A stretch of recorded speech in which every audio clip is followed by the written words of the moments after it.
پاکستان کے ضلع قصور کے اس نوجوان مجاہد کی کہانی جس نے اسرائیل کی سرحدوں کو ہلا کر رکھ دیا۔ اسلام کی بقا کی جنگ لڑنے والے اس مجاہد کی طویل داستان سننے سے پہلے چینل کو سبسکرائب کیجیے تاکہ کہانی کی تمام ترقصات آپ تک ہمیشہ پہنچتی رہیں۔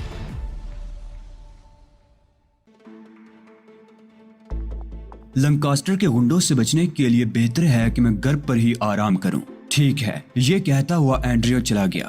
اس کے جانے کے بعد دیر تک میں ان معاملات پر غور کرتا رہا اور پھر ریٹا کی تلاش میں نکل آیا۔ میں ریٹا سے اس کی دل کی کیفیت کے بارے میں پوچھنا چاہتا تھا۔ ریٹا گھر میں موجود نہیں تھی، وہ بھی شاید کہیں چلی گئی تھی۔ میں خاموشی سے اپنے کمرے میں آ گیا۔ تقریباً 12 بجے مجھے ریٹا کا فون ملا۔ گھنٹی بجنے پر میں نے ریسیور اٹھا لیا تھا۔ ہیلو رینالڈ، میں ریٹا بول رہی ہوں۔ کہو ریٹا، میں نے اپنائیت کے لہجے میں کہا۔ تم اپنی مختصر ضروری چیزیں لے کر برنگٹن روڈ کے ہوٹل پاسلو پہنچ جاؤ۔ کاؤنٹر سے روم نمبر 80 کی چابی حاصل کر لینا۔ یہ روم مسٹر ہوسٹن کے نام سے بک ہے۔ خیریت ریٹا؟ میں اس کے نئے اقدام پر حیران ہو رہا تھا۔ ہاں، وہ عمارت مخدوش ہو گئی ہے، کسی بھی وقت وہاں پولیس چھاپا مار سکتی ہے، ریٹا نے وضاحت کی۔ اوہ، تمہیں یہ اطلاعات کہاں سے ملی؟ میں نے سوال کیا۔ رینالڈ، یہ وقت ان سوالات کا نہیں ہے۔ جس قدر جلد ممکن ہو سکے اپنا ٹھکانہ بدل لو، ورنہ نتائج کے تم خود ذمہ دار ہوگے، ریٹا نے کہا۔ اچھا، بس ایک بات اور بتا دو، وہ یہ کہ اینڈریو کو ان حالات کے بارے میں معلوم ہے؟ میں نے دریافت کیا۔ ابھی نہیں، لیکن اسے بھی بہرحال معلوم ہو جائے گا۔ میں شام کو ٹھیک 7 بجے تمہارے پاس پہنچوں گی، لیکن اس میں ایک پریشانی ہے ریٹا، میں نے جواباً کہا۔ کیسی پریشانی؟ اس نے کسی قدر جنجلائے ہوئے انداز میں سوال کیا۔ شام کو اینڈریو کے ساتھ میرا ایک پروگرام ہے۔ اگر تم کسی طرح اینڈریو کو بھی یہ بتا دو کہ اچانک پیش آنے والے حالات کے تحت میں نے اپنا ٹھکانہ بدل دیا ہے تو تمہاری بڑی مہربانی ہوگی۔ بتا دوں گی، تم فکر مت کرو۔ ویسے ہوٹل پہنچ کر اس وقت تک وہاں سے نکلنے کی کوشش مت کرنا جب تک میں تم سے ملاقات نہ کر لوں۔ یاد رہے گا نا ہوٹل پاسلو؟ ریٹا نے کہا۔ ہاں، بالکل یاد رہے گا، مگر تمہیں اس بارے میں اینڈریو کو اطلاع ضرور دینی ہے، میں نے کہا، اور دوسری طرف سے فون بند کر دیا گیا۔ پولیس کا نام سن کر میں بھی گھبرا گیا تھا۔ میں اس وقت کسی طرح پولیس کے پھندے میں جانا نہیں چاہتا تھا، سارے معاملات ہی بگڑ جاتے۔ چنانچہ میں نے تیزی سے اپنا سامان سوٹ کیس میں رکھا۔ میرے مختصر سے سامان میں میک اپ کی وہ شیشی بھی موجود تھی جو مجھے جوشو کی طرف سے تحفے میں ملی تھی۔ اس کے علاوہ چند لباس تھے اور وہ رقم جو میرے پاس ابھی تک محفوظ تھی۔ یہ تمام چیزیں لے کر میں عمارت سے باہر نکل آیا۔ مجھے اب بھی یہ خدشہ تھا کہ کہیں لنکاسٹر کا کوئی آدمی میرے تعاقب پر مامور نہ ہو، یا پھر ممکن ہے لنکاسٹر کو ابھی اپنے اس آدمی کی موت کا پتہ نہ چل سکا ہو، اور اگر چل بھی گیا ہو تو اس نے اپنے طور پر کوئی خفیہ کارروائی کی ہو۔ ان تمام باتوں کو سامنے رکھتے ہوئے میں عمارت سے باہر نکل آیا تھا۔ میں نے گاڑی لینا مناسب نہیں سمجھا تھا، ورنہ پھر جگہ بدلنے کا فائدہ ہی کیا تھا۔ کچھ فاصلہ طے کرنے کے بعد مجھے ایک ٹیکسی مل گئی۔ میں نے ٹیکسی ڈرائیور کو پتہ بتا دیا۔ تھوڑی دیر بعد میں ایک چھوٹے سے خوشنما ہوٹل کے احاطے میں موجود تھا۔ پاسلو کے احاطے میں سناٹا طاری تھا۔ میں خوبصورت روش عبور کر کے اس کے پہلے دروازے پر پہنچ گیا، جس کی دوسری جانب کاؤنٹر تھا۔ یہاں سے میں نے کمرہ نمبر 80 کی چابی طلب کی۔ ایک رجسٹر پر دستخط کرنے کے بعد یہ چابی مجھے مل گئی اور پورٹر مجھے میرے کمرے میں چھوڑ آیا۔ اچھا خاصا کشادہ اور خوبصورت کمرہ تھا، لیکن اچانک ہی مجھے اپنی رہائش گاہ چھوڑ کر آنا پڑا تھا، اس لیے ذہن پر ذرا بوجھ سا طاری تھا، اور اس بوجھ کو ہلکا کرنے کے لیے گرم پانی کا طویل غسل کرنا پڑا۔ غسل سے فارغ ہو کر ویٹر کو بلایا، کافی طلب کی اور کافی کے گرم گرم گھونٹ لیتے ہوئے اس نئی تبدیلی کے بارے میں غور کرنے لگا۔ یہ بہتر نہیں ہوا تھا۔ اس وقت لندن میں میرے دشمنوں کی کافی تعداد موجود تھی۔ نمبر 1 اولیو ہاورڈ، جو بظاہر بالکل خاموش نظر آتا تھا، لیکن کون جانے وہ کہاں کہاں میری بو سونگتا پھر رہا ہو۔ اس بات کا مجھے یقین تھا کہ اولیو ہاورڈ انتہائی ذہانت سے اقدام کر رہا ہوگا۔ چالاک یہودی نہایت احتیاط کے ساتھ اپنے کام میں مصروف ہوگا اور ایسی اہم جگہوں کی نگرانی کر رہا ہوگا جہاں میرے ذہن کی رسائی ہو سکتی ہے۔ ابھی تک اس کے اور میرے درمیان ٹکراؤ نہ ہونے کی وجہ یہ تھی کہ میں اس کے خیالات کے بالکل برعکس کام کر رہا تھا، یعنی میں لندن کے پیشہ ور غنڈوں کے کھیل میں شامل ہو گیا تھا، جو مجھ جیسے ناواقف انسان کے لیے قطعاً ممکن نہیں تھا۔ میری دوسری دشمن لندن پولیس تھی اور دشمن نمبر 3 لنکاسٹر تھا، جسے اگر اپنے آدمی کی موت اور میری دھوکہ دہی کی اطلاع مل گئی ہوگی تو اس کی حالت ناقابل بیان ہوگی۔ ان حالات میں کم از کم لنکاسٹر سے بچنے کے لیے تو رینالڈ کی رہائش گاہ چھوڑ دینا ہی بہتر ہوا۔ لنکاسٹر اس عمارت تک بآسانی پہنچ سکتا تھا، بلکہ حیرت کی بات یہ تھی کہ اس نے ابھی تک وہاں پہنچنے کی کوشش کیوں نہیں کی تھی۔ فی الوقت اس جگہ کو محفوظ تصور کیا جا سکتا تھا، اس لیے میں نے یہ وقت اسی جگہ گزارا۔ شام کے 7 بجے تو میرے کان ان آہٹوں کو سننے لگے جو دروازے کے قریب سے ابھر رہی تھی۔ پھر چند لمحوں بعد ہی ریٹا میرے پاس پہنچ گئی۔ وہ ایک خوبصورت لباس میں ملبوس تھی اور چہرے سے بہت زیادہ خوش نظر آ رہی تھی۔ ہیلو علی، کیسے ہو؟ اس نے ایک آرام کرسی پر بیٹھتے ہوئے کہا۔ بالکل ٹھیک، تم بہت خوش نظر آ رہی ہو۔ میرے لیے کوئی سافٹ ڈرنک منگواؤ، میں واقعی خوش ہوں۔ میں نے ویٹر کو بلانے کے لیے گھنٹی بجا دی تھی۔ ویٹر آرڈر لے کر چلا گیا۔ میں گہری نگاہوں سے اس کا جائزہ لینے لگا۔ میں نے محسوس کیا کہ اس خوشی اور مسرت کے پیچھے بھی ایک اضطراب چھپا ہوا ہے۔ یہ مسرت خود کو چھپانے کی ایک جھوٹی کوشش محسوس ہوتی تھی۔ پھر اس نے سگریٹ جلا کر 2-3 گہرے گہرے کش لیے۔ کیا بات ہے ریٹا، تم کچھ غیر مطمئن نظر آتی ہو۔ اس سے زیادہ مطمئن تو میں زندگی میں کبھی نہیں ہوئی۔ آج اتنی خوش ہوں کہ بیان نہیں کر سکتی۔ کیا بات ہے ریٹا، مجھے بتاؤ، میں نے سرد لہجے میں کہا۔ کوئی خاص بات نہیں، بڑی عام سی بات ہے، اور عام سی بات یہ ہے کہ میں خوش ہوں، اور انسان کی مسرتیں مختلف احساسات کے تحت ہوتی ہیں۔ میں آج ایک بڑے جنجال سے نکل آئی ہوں۔ بس یوں لگتا ہے جیسے میں نے اپنی بیکار زندگی کا کوئی مصرف تلاش کر لیا ہو، یا شاید میں غلط الفاظ استعمال کر رہی ہوں۔ یوں لگتا ہے جیسے اب تک میں حماقتوں کا شکار رہی ہوں اور اچانک مجھے ہوش آ گیا ہو۔ بس یہی بات ہے۔ ریٹا، تم مجھے مسلسل پہیلیاں بجھوائے جا رہی ہو۔ کوئی خاص بات ہو تو مجھے بتاؤ۔ تمہاری کیفیت بڑی پراسرار لگ رہی ہے۔ تمہیں لگ رہی ہوگی ویسے کوئی خاص بات نہیں ہے۔ میں اب تم سے کوئی سوال نہیں کروں گا۔ میرے لہجے میں غصے کی جھلک تھی۔ ریٹا کھلکھلا کر ہنس پڑی۔ تم بے حد نفیس آدمی ہو، بہت گریٹ۔ تم ایسے کیوں ہو علی؟ تم نشے میں تو نہیں ہو؟ نہیں، قسم لے لو میں نشے میں نہیں ہوں، یا یوں کہو کہ میں نشے میں تھی۔ اب ہوش آ گیا ہے، اور ہوش میں آنے کے بعد یہ سوچ رہی ہوں علی کہ میں نشے میں کیوں تھی۔ میں یورپ میں پیدا ہوئی ہوں، مشرق کے پسماندہ ملک میں نہیں، جہاں لڑکیاں محبت کرتی ہیں اور ان کی محبوب انہیں اپنا کر ساری زندگی ان کے ساتھ گزار دیتے ہیں۔ وہ ان کی خدمت کرتی ہیں اور ان کے بچوں کی پروقار ماں کی حیثیت سے زندگی بسر کرتی ہیں۔ ان کی محبوب ان کے شوہر بن کر ان کے تحفظ کے ضامن ہوتے ہیں، اور وہ ہر طرح کے مصائب میں خود کو کبھی تنہا محسوس نہیں کرتی۔ میں خود بھی ذہنی طور پر اس پسماندگی کا شکار ہو گئی تھی، نہ جانے کیوں۔ اب مجھے یقین ہو گیا تھا کہ کوئی خاص بات ہے، لیکن میں نے خاموشی اختیار کی اور اسے دیکھتا رہا۔ مجھ پر یقین کرو کہ میں خلوص دل سے اینڈریو کو چاہتی تھی۔ آخر ریٹا نے سکوت توڑا۔ مجھے یقین ہے ریٹا، میں نے مخلصانہ انداز میں کہا۔ یقین ہے؟ اس نے عجیب سی نگاہوں سے مجھے دیکھا۔ ہاں یقین ہے، میں نے اپنی بات کی تصدیق کرتے ہوئے کہا۔ جھوٹ بول رہے ہو، مجھے بہلا رہے ہو۔ میں نے تم سے بھی محبت کرنے کی کوشش کی تھی، وہ تمہاری ذہنی جنجلاہٹ تھی، اور میں نے اسے بخوبی سمجھ لیا تھا، کیونکہ اس وقت جب اینڈریو یہاں واپس نہیں آیا تھا میں نے اس کے لیے تمہاری تڑپ دیکھی تھی۔ مجھے یقین ہے ریٹا کہ تم میری اس بات کو جھوٹ نہیں سمجھو گی۔ وہ اس لیے کہ میرا تعلق مشرق سے ہے، اور میں اپنے یہاں کی عورت سے بخوبی واقف ہوں۔ مشرق کی عورت عجیب الخلقت نہیں ہوتی، بس وہاں کا معاشرہ، وہاں کا ماحول، یا یوں کہو کہ صحیح معنوں میں عورت کی فطرت وہی ہے۔ یورپ نے عورت کو جس قدر عرضہ کر دیا ہے وہ ایک غم انگیز بات ہے۔ میں نے بھی ایک طویل عمر امریکہ میں گزاری ہے۔ مغرب میں عورت خود کو آزاد سمجھتی ہے۔ آزادی کے نام پر اسے جس قدر سستا کر دیا گیا ہے، یہاں کی عورت اس کا تصور بھی نہیں کر سکتی۔ سڑکوں، گلیوں اور بازاروں میں مرد نے اسے آزادی کے نام پر بے لگام چھوڑ دیا ہے، اور وہ اس بے لگامی کو نسوانیت کی معراج سمجھتی ہے۔ لیکن ریٹا، تم اس بات کو جھٹلا نہیں سکتی کہ یہ بے روی عورت کی وقت کو ہمیشہ ہمیشہ کے لیے ختم کر چکی ہے۔ عورت اب کوئی سربستہ راز نہیں رہی ہے۔ ماں کی حیثیت سے، بہن اور بیٹی کی حیثیت سے، اور بیوی کی حیثیت سے اب اس کا وہ مقام نہیں رہا جو ہونا چاہیے، اور جو چیز اپنی وقت کھو دیتی ہے وہ سڑک پر پڑے ہوئے تنکوں سے زیادہ حیثیت نہیں رکھتی۔ میری بات کا برا نہیں ماننا، مغرب کی عورت کو آزادی کی بہانے سولی پر لٹکا دیا گیا ہے، وہ ختم ہو چکی ہے۔ اس کی شخصیت تباہ کر کے مرد نے صرف اپنی ذات کو برقرار رکھا ہے۔ چنانچہ ہم اس عورت کو عورت تسلیم کرنے کے لیے تیار نہیں۔ اس کے برعکس مشرق میں عورت ابھی زندہ ہے۔ ہمارے یہاں کے لوگ احترام سے اس کے لیے راستہ چھوڑ دیتے ہیں۔ اگر وہ کسی مصیبت کا شکار ہو تو ہم میں سے ہر شخص فطری طور پر اس کی مدد کرنے کے لیے آمادہ ہو جاتا ہے، کیونکہ وہ اس کا وقار، اس کی عزت ہے۔ اگر تمہارے اندر وہ عورت کسی بھی حد تک زندہ تھی ریٹا، تو میرے لیے تعجب خیز بات نہیں تھی۔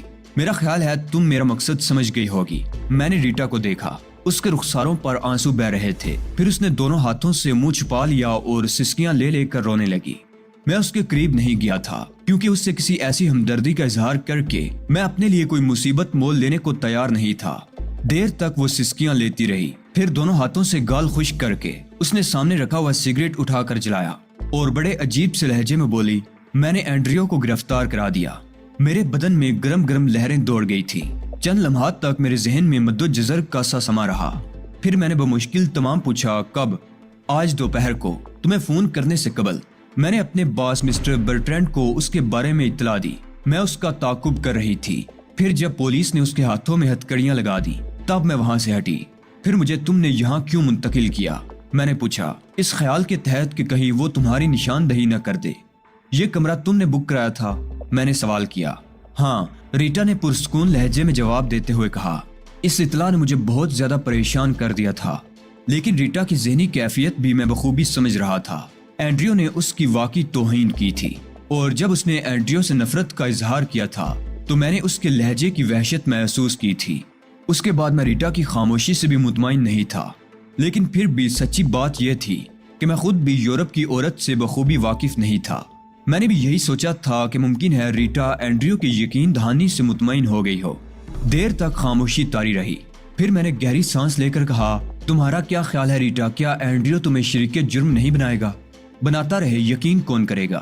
مسٹر برٹرینڈ مجھ پر اعتماد کرتے ہیں۔ میں نے اپنی حفاظت کا بندوبست کر لیا ہے علی۔ اینڈریو جیسے لوگوں کے لیے میں کافی ہوں۔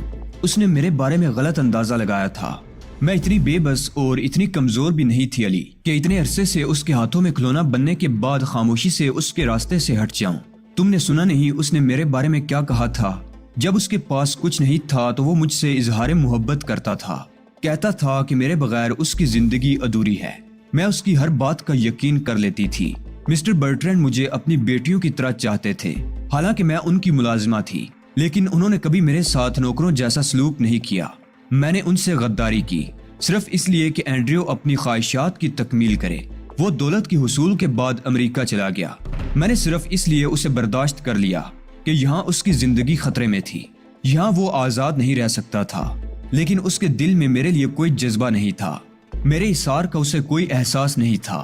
نہیں مسٹر علی، نہیں، عورت سب کچھ برداشت کر سکتی ہے، اپنے محبوب کی بے وفائی برداشت نہیں کر سکتی۔ میں صرف جذبات کے ہاتھوں مجبور ہو کر تمہارے پاس پہنچی تھی، لیکن علی تم فرشتہ صفت انسان ہو۔ تم نے میرے ضمیر پر کوئی گاؤ نہ لگنے دیا۔ کاش اینڈریو تمہاری جیسی فطرت کا مالک ہوتا، مگر میری اس بات سے یہ نہ سمجھنا علی کہ میں تمہیں اپنی طرف متوجہ کرنے کی خواہش مند ہوں۔ تم عظیم ہو، جبکہ میں پستیوں میں گری ہوئی ایک معمولی سی لڑکی ہوں۔ میں کسی طرح آسمان کو چھونے کی خواہش نہیں کر سکتی۔ میں صرف تمہیں اپنے دل کا حال بتا رہی ہوں۔ تم نے جو کچھ کیا، میں نہیں کہہ سکتا ریٹا کہ وہ اچھا ہے یا برا۔ بہر صورت اب تم کر چکی ہو۔ میری صرف ایک خواہش ہے کہ اب تم خود کو محفوظ کرنے کی کوشش کرو۔ باقی رہا میرا مسئلہ، تو اگر اینڈریو ابھی آزاد رہتا تو میرے لیے کارآمد ہو سکتا تھا، لیکن کوئی بات نہیں، میں ہر طرح کے حالات سے نمٹنے کے لیے تیار ہوں۔ تم مجھے بتاؤ کہ میں تمہاری کیا خدمت کر سکتا ہوں۔ کچھ نہیں علی، یہ فرض تو میرا ہے۔ تم یہاں مقیم ہو اور میرا خیال ہے 2-3 دن تک تم یہاں محفوظ ہو۔ تمہیں یہاں کوئی خطرہ نہیں۔ مناسب یہ ہوگا کہ تم رینالڈ کا یہ میک اپ ختم کر ڈالو۔ اب اس میک اپ کی ضرورت نہیں ہے، وہ عمارت تمہارے قابل نہیں ہے۔ رینالڈ کا میک اپ اتارنے کے بعد کہیں اور منتقل ہو جاؤ، میں تمہاری ہر ممکن مدد کروں گی، وہ پرخیال لہجے میں بولی۔ میں نے کوئی جواب نہیں دیا۔ ریٹا کی اس عمل پر مجھے کوئی جھنجھلاہٹ بھی نہیں تھی۔ یہ ان کے ذاتی معاملات تھے۔ ہاں، کچھ الجھنیں ضرور پیش آ گئی تھی جن کو حل کرنے کے لیے فوری عمل ضروری تھا۔ پھر اچانک ریٹا نے کلائی پر بندھی ہوئی گھڑی دیکھ کر اٹھتے ہوئے کہا، اوکے علی، اب میں چلتی ہوں، کل تمہارے پاس آؤں گی۔ میرے لائق کوئی بھی خدمت ہو مجھے بتا دینا۔ میں ویسے تو کچھ نہیں ہوں، لیکن پھر بھی تمہارے کام آنے کی کوشش کروں گی۔ بہت بہت شکریہ ریٹا، میں نے جواب دیا اور وہ باہر نکل گئی۔ اس کے جانے کے بعد مجھے اپنی فکر کرنی تھی، نہ جانے حالات کون سا رخ اختیار کریں۔ ممکن ہے اینڈریو کوئی چال چل کر ریٹا کو بھی پھانس لے اور پولیس ریٹا سے میرے بارے میں بھی اگلوا لے۔ اس لیے مجھے فوری طور پر اب یہ جگہ چھوڑ دینی چاہیے۔ لنکاسٹر کی دی ہوئی رقم اب بھی میرے پاس تھی، اس لیے پیسوں کی کوئی فکر نہیں تھی۔ میں نے دروازہ بند کر لیا اور آئینے کے سامنے بیٹھ کر پہلے رینالڈ کے میک اپ سے خود کو آزاد کیا۔ اس کے بعد پنگلی کا عظیم تحفہ نکال لیا۔ میں نے نئے میک اپ میں کچھ جدت کی تھی، یعنی صرف ناک اور ہونٹ موٹے کر لیے تھے، لیکن ان دونوں چیزوں کی تبدیلی سے میری شکل اس قدر بدل گئی کہ کوئی مجھے نہیں پہچان سکتا تھا۔ میں کھلے عام اپنا سوٹ کیس نہیں لے جا سکتا تھا، اس لیے میں نے اس کے لیے ایک چال چلی۔ میں نے اپنا سوٹ کیس ایک جگہ چھپا دیا اور پھر باہر نکل گیا۔ تھوڑی ہی دیر کے بعد میں دوبارہ اندر آیا اور مینیجر سے ایک کمرہ طلب کیا۔ اس بار مجھے روم نمبر 44 ملا تھا، جو نچلی منزل پر واقع تھا۔ اپنے نئے کمرے میں آ کر میں تھوڑی دیر رکا اور پھر اپنا چھپایا ہوا سامان اس کمرے میں لے آیا۔ اس میں مجھے کوئی دقت نہیں ہوئی تھی اور اس طرح مجھے سکون مل گیا تھا۔ کم از کم اب میں وقتی طور پر تمام ہنگاموں سے آزاد ہو گیا تھا اور کچھ وقت کسی فکر کے بغیر گزار سکتا تھا۔ اس کے بعد میں مسلسل آرام کرتا رہا۔ رات ہو گئی تو میں نے ڈنر بھی کمرے ہی میں کیا۔ طبیعت کسل مندی ہو رہی تھی، دماغ میں آندیاں سی چل رہی تھی۔ پولیس یا ہاورڈ کو میری سن گن نہیں ملنی چاہیے۔ اس کے علاوہ ذہن میں کچھ اور خیالات بھی تھے۔ اینی پارکر کے ذریعے کچھ اور کام بھی کیے جا سکتے ہیں جو میرے ذہن میں تھے، بشرطے کہ وہ مل جائے۔ اینڈریو کی کیفیت یاد کر کے بھی ایک عجیب احساس ہوتا تھا۔ اس کی کیا حالت ہوگی؟ یہ تو اسے پتا چل چکا ہوگا کہ اس کی گرفتاری کا باعث ریٹا ہے اور پھر جواباً وہ ریٹا کا دشمن بن گیا ہوگا۔ بہرحال اب ان لوگوں کو ذہن سے نکال پھینکنا ہی بہتر تھا۔ ریٹا سے ملاقات خطرناک ہو سکتی تھی، ممکن ہے پولیس اس کے پیچھے بھی لگ جائے۔ آخری فیصلہ میں نے یہ کیا تھا کہ پولی لانس جا کر پوکر سے روترے کے بارے میں معلومات حاصل کی جائے۔ اس فیصلے کے بعد میں سو گیا۔ دوسرے دن ناشتے کے بعد باہر نکلا تو کچھ دلچسپ انکشافات ہوئے۔ رات کو روم نمبر 80 پر کچھ گنڈوں نے حملہ کیا تھا۔ ہوٹل کے مینیجر کو زودو کوب کر کے اس کمرے میں قیام کرنے والے کے بارے میں پوچھا گیا۔ اس کے علاوہ کمرہ نمبر 79 اور 81 کے مسافروں کو جگا کر ان سے بھی معلومات حاصل کی گئی تھی۔ انہیں مارا پیٹا بھی گیا تھا اور ان کا سامان برباد کر دیا گیا تھا۔ یہ اطلاعات میرے لیے کافی سنسنی خیز تھی۔ میں دل ہی دل میں سوچ رہا تھا کہ یہ کس کا کام ہو سکتا ہے۔ دو ہی باتیں ذہن میں آتی تھی، یا تو لنکاسٹر یا پھر کسی طرح روترے کو حقیقت معلوم ہو گئی ہوگی۔ اس کمرے سے نکل آنے کا فیصلہ یقیناً ایک مفید فیصلہ تھا۔ میں ان حالات سے ہراساں نہیں ہوا، بلکہ نہایت اطمینان سے باہر نکل کر آوارہ گردی کرتا رہا۔ دوپہر کا کھانا بھی میں نے ایک اور ہوٹل میں کھایا تھا اور پھر ایک ٹیکسی میں بیٹھ کر پولی لانس بھی گیا تھا۔ یہ کلب شام کو کھلتا تھا، اس وقت بند تھا، لیکن میں نے جائے وقوع کا اچھی طرح جائزہ لے لیا تھا اور پھر شام کو 5 بجے میں واپس ہوٹل آ گیا۔ 8 بجے تک ہوٹل میں رہا۔ 8:30 بجے پوری طرح تیار ہو کر باہر نکل آیا اور اب میں پولی لانس سے پوکر سے ملنے کے لیے تیار تھا۔ باہر نکل کر میں نے ایک ٹیکسی لی اور اس مخصوص علاقے میں پہنچ گیا جہاں پولی لانس کا کلب واقع تھا۔ بیرونی حصے میں کافی رونق تھی، لیکن میں جانتا تھا کہ مجھے بیرونی حصے سے کوئی سروکار نہیں ہے، چنانچہ میں عقبی سمت میں چل پڑا۔ یہ عمارت لندن کی قدیم عمارتوں میں شمار ہوتی تھی اور اس کا طرز تعمیر کچھ پرانا سا تھا۔ عقبی دروازہ بوسیدہ ضرور تھا، لیکن رنگ و روغن کر کے اسے بہتر بنا دیا گیا تھا۔ یہاں کوئی گھنٹی وغیرہ ہونے کا سوال ہی پیدا نہیں ہوتا تھا، لہٰذا میں نے دروازے پر زور زور سے دستک دی۔ 2 منٹ کے بعد ایک دراز قامت دبلا پتلا آدمی دروازے پر آیا اور گردن باہر نکال کر دیکھنے لگا۔ مجھے دیکھ کر اس نے کرخت لہجے میں پوچھا، کیا بات ہے، کیوں دروازہ پیٹ رہے ہو؟ شاید وہ مجھے کوئی بہکا ہوا شرابی سمجھا تھا۔ مسٹر پوکر اندر تشریف رکھتے ہیں؟ میں نے پوچھا۔ کیوں، کیا کام ہے ان سے؟ اس شخص نے مجھے تیکھی نگاہوں سے گورتے ہوئے کہا، بہت ضروری کام ہے، بس یوں سمجھو کہ مسٹر پوکر ہی کے کام سے آیا ہوں۔ میں نے جواب دیا اور وہ مشتبہ نگاہوں سے مجھے دیکھنے لگا۔ تم یہی ٹھہرو، میں جا کر معلوم کرتا ہوں۔ اور ہاں، کیا نام ہے تمہارا؟ اس نے سوال کیا۔ ہڈسن، کہہ دو مسٹر ہڈسن آئے ہیں۔ میں نے ایک لمحہ ضائع کیے بغیر جواب دیا اور وہ واپس پلٹنے لگا۔ مجھے اس بات کا اندازہ بخوبی ہو گیا تھا کہ پوکر اندر موجود ہے۔ اگر وہ موجود نہ ہوتا تو یہ شخص اس قسم کا جواب نہ دیتا، چنانچہ اب اس کا انتظار کرنا حماقت تھی۔ ظاہر ہے کہ پوکر کسی ہڈسن کو نہیں جانتا ہوگا۔ نتیجتاً مجھے عجیب و غریب حالات میں اندر لے جایا جائے گا، معلومات حاصل کی جائیں گی، پھر نہ جانے کیا سانحہ پیش آئے۔ اس لیے میں نے ایک لمحہ ضائع کیے بغیر جانے والے شخص کے اوپر چھلانگ لگا دی۔ میرا کھڑا ہاتھ اس کی گدی پر پڑا اور اس کے دونوں ہاتھ کسی چیز کا سہارا لینے کے انداز میں پھیل گئے۔ پھر میری دوسری ضرب نے اسے ہوش و حواس سے بیگانہ کر دیا۔ وہ منہ سے کوئی آواز نکالے بغیر زمین پر گرنے لگا، لیکن میں نے اسے زمین پر گرنے سے بھی روکا تاکہ کسی قسم کی آواز پیدا نہ ہو۔ میں اپنی کوشش میں کامیاب رہا۔ میں نے اسے دیوار کے سہارے لٹانے کے بعد دروازہ اندر سے بند کر دیا۔